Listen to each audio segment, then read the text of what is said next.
Hey guys,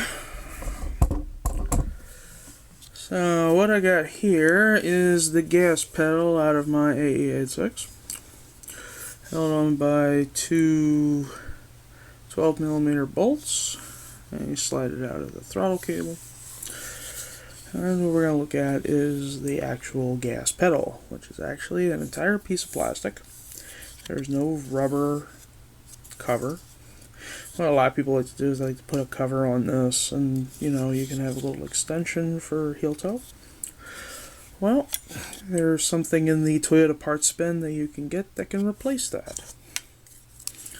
Here's the gas pedal that's on every single first gen IS300, the Toyota MRS, Toyota GTS, Celica GTS. And you see the little extended part here, so it makes heel towing a little bit easier. Well, you can get that from the dealer, and you can just swap them. So let's go ahead and do this. So I'm going to put that right here. So the pin, see there's a pin in here. And you want to get something that's about the same diameter as the pin, but something that can go right through it, so you don't crush the pin.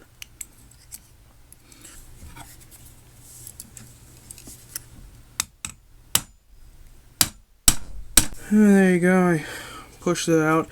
I nicely banged the living hell out of my thumb though. And then when you finally get the pin out, try your best not to, distort it. Next thing you do, you just get that. Oops. Line up the holes and then put the pin back in.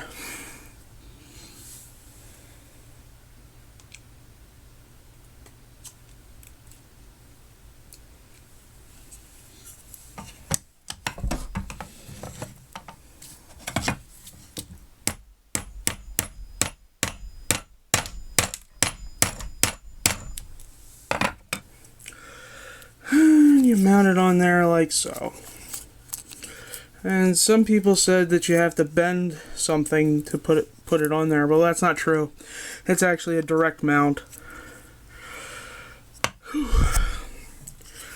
Let me just warn you, some things you should probably take into consideration when you do this. Be very careful with your thumbs. I got whacked by the by that blasted hammer 3 times. But yeah, it's really good looking. The next step is to put it in the car. And with taking care of last night, my thumb is a little bit better. Putting the gas pedal back in is a lot easier than taking it out. As you can see here, it's in its glory and is matching with the rest of them. So, why would I do something like this? Well, I actually heel toe in this car. And heel toeing is when you're stepping on the brake and then you rotate your heel and you hit it. And this extra part here makes it easier to do it. Here, my foot is on the brake. As I gotta make sure I can do this. There. See? Now with the car on, this brake pedal would go down a hell of a lot further. So I'd actually be able to hit that.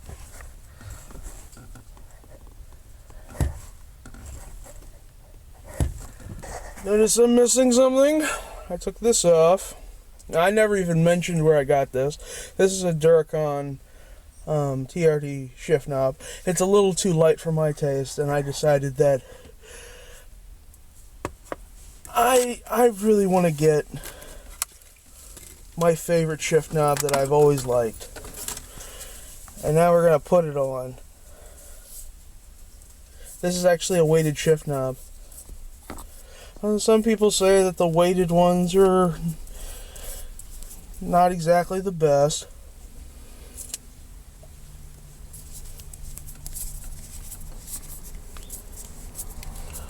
my position on the weighted ones is it looks factory with that, and it fills the whole gap. So with my big hands, this will be perfect.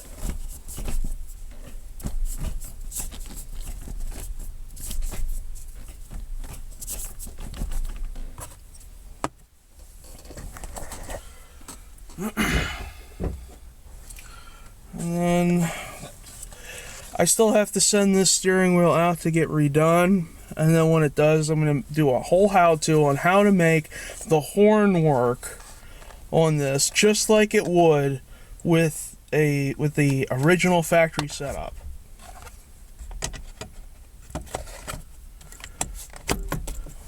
So when I get the steering wheel off and I get it redone, I'm going to put it back on. When I do this, the horn will sound.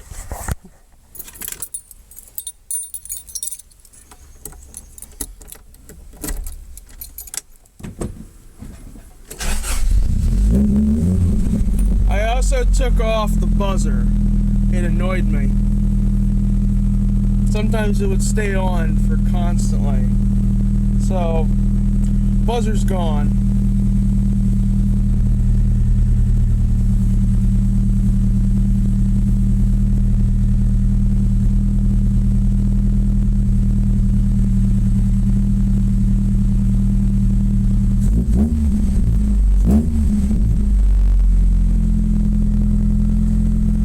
This is AE86 signing off.